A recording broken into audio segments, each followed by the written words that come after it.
معیشت کی بہتر صورتحال کے بعد اسٹاک مارکیٹ میں تیزی کا رجحان ہے۔ نگراں وزیر اعظم انوار الحق کاکڑ نگران وزیر اعظم انوار الحق کاکڑ نے کہا ہے کہ ملک کی معیشت کو بہتر صورتحال کے باعث اسٹاک مارکیٹس میں تیزی کا رجحان ہے، جو اس وقت اپنی تاریخ کی بلند ترین سطح پر ہے۔ آئی ایم ایف سے اسٹینڈ بائی معاہدے سے سرمایہ کاروں کا اعتماد بحال ہوا ہے۔ ایسے معاشی استحکام کے لیے کوشاں ہیں جس کے ثمرات سے ہر طبقہ مستفید ہو۔ وفاقی حکومت معیشت کی بہتری کے لیے سرمایہ کاروں کو سہولیات فراہم کرتی رہے گی۔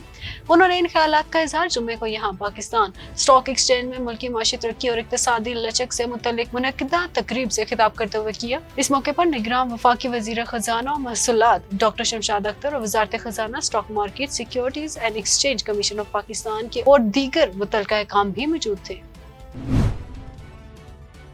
لطیف کھوسا اور Bushra Bibi audio leaks I S I کو آڈیو لیک کرنے والے کی شناخت کے لیے تحقیقات کا حکم۔ اسلام آباد ہائی کورٹ نے بشرا بی بی اور لطیف کھوسا کی مبینہ آڈیو لیکس کے خلاف درخواست کی سماعت کا تحریری حکم نامہ جاری کر دیا۔ اسلام آباد ہائی کورٹ کے جسٹس بابرستان نے 5 صفحات پر مشتمل تحریری حکم نامہ جاری کیا، جس میں عدالت نے آڈیو کو سوشل میڈیا پر لیک کرنے والے کی شناخت کے لیے آئی ایس آئی کو تحقیقات کا حکم دیا ہے۔ عدالت نے اپنے حکم میں کہا ہے کہ تمام دستیاب ٹیکنالوجیز بروئے کار لا کر پتہ لگایا جائے کہ آڈیو سب سے پہلے کس نے لیک کی۔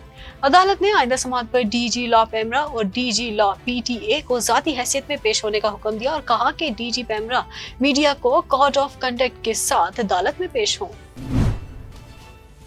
سربراہ پی ٹی آئی کی 5 سالہ نااہلی کے خلاف درخواست 5 رکنی لارجر بینچ کو بھجوا دی گئی۔ لاہور ہائی کورٹ کے جسٹس شجاعت علی خان نے سابق چیئرمین پی ٹی آئی کی توشہ خانہ کیس میں 5 سالہ نااہلی کی درخواست 5 رکنی لارجر بینچ کو بھجوا دی۔ تفصیلات کے مطابق لاہور ہائی کورٹ میں سربراہ پی ٹی آئی کی توشہ خانہ کیس میں 5 سال کی نااہلی کے خلاف درخواست پر سماعت ہوئی۔ جسٹس شجاعت علی خان نے درخواست پر سماعت کی۔ درخواست گزار کی جانب سے بیرسٹر علی ظفر پیش ہوئے۔ جسٹس شجاعت علی خان نے معاملہ 5 رکنی لارجر بینچ کو بھجواتے ہوئے فائل چیف جسٹس کو بھجوا دی اور کہا اسی نوعیت کی درخواستوں پر پہلے ہی 5 رکنی لارجر تشکیل دیا گیا ہے، مناسب ہے وہی 5 رکنی لارجر بینچ اس کیس کی بھی سماعت کرے۔ چلے کے بعد کوئی ٹویٹ بھی نہیں کیا شیخ رشید۔ سابق وزیر داخلہ شیخ رشید کا کہنا ہے کہ اداروں کا احترام سب پر لازم ہے اور چلے کے بعد کوئی ٹویٹ بھی نہیں کی۔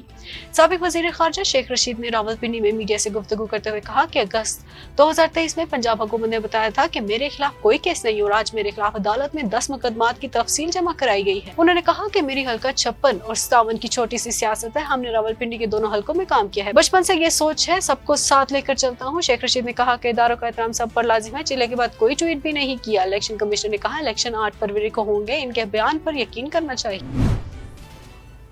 109 ملین پاؤنڈ ریفرنس میں زلفی بخاری، فرز شہزادی، شہزاد اکبر سمیت 6 ملزمان کے اشتہارات چسپاں کر دیے گئے۔ تفصیلات کے مطابق 109 ملین پاؤنڈ ریفرنس میں شریک ملزمان کو اشتہاری قرار دینے کی کارروائی شروع کر دیے گئے۔ احتساب عدالت اسلام آباد کے حکم پر 6 شریک ملزمان کے اشتہارات جاری کر دیے گئے۔ ملزمان کے اشتہارات جوڈیشل کمپلیکس میں چسپاں کر دیے گئے۔ فرز شہزادی، شہزاد اکبر سمیت 6 شریک ملزمان کے اشتہارات چسپاں کیے گئے ہیں۔ عدالت نے ملزمان کی رہائش گاہوں کے باہر اشتہارات چسپاں کرنے اور ملزمان کے آبائی اور رہائشی علاقوں میں بھی اشتہارات اونچی آواز میں پڑھنے کا حکم دیا تھا۔ یاد رہے کہ نیب کی جانب سے 109 ملین پاؤنڈ اسکینڈل میں سربراہ پی ٹی آئی کے خلاف ریفرنس دائر کیا گیا تھا۔ ریفرنس میں 8 ملزمان کو نامزد کیا گیا تھا۔ احمد چیمہ آمدن سے زائد اثاثوں کے نیب ریفرنس سے بری۔ احتساب عدالت نے وزیر اعظم کے مشیر احمد چیمہ کو آمدن سے زائد اثاثہ جات ریفرنس سے بری کر دیا۔ لاہور کی احتساب عدالت کی جج ملک علی ذوالقرنین نے احمد چیمہ کی بریت کا محفوظ فیصلہ سنایا، جس میں عدالت نے انہیں نیب ریفرنس سے بری کر دیا۔ نیب لاہور نے احمد چیمہ کے خلاف 2018 میں آمدن سے زائد اثاثوں کا ریفرنس دائر کیا تھا۔ احتساب عدالت کے فیصلے کے بعد میڈیا سے گفتگو کرتے ہوئے احمد چیمہ نے کہا کہ انصاف ملا، آج بڑی خوشی کا دن ہے۔ جب یہ سب ہو رہا تھا تو سول سیکریٹریٹ افسران نے مجھ پر اعتماد کیا، اس پر ساتھ دینے والوں کا شکریہ ادا کرتا ہوں۔ انہوں نے کہا کہ چیئرمین نیب کی بات خوش آئند ہے، جہاں غلطی ہو اس کو تسلیم کیا جائے، ادارے کے سربراہ کا کام ہے غلطی کو درست کیا جائے۔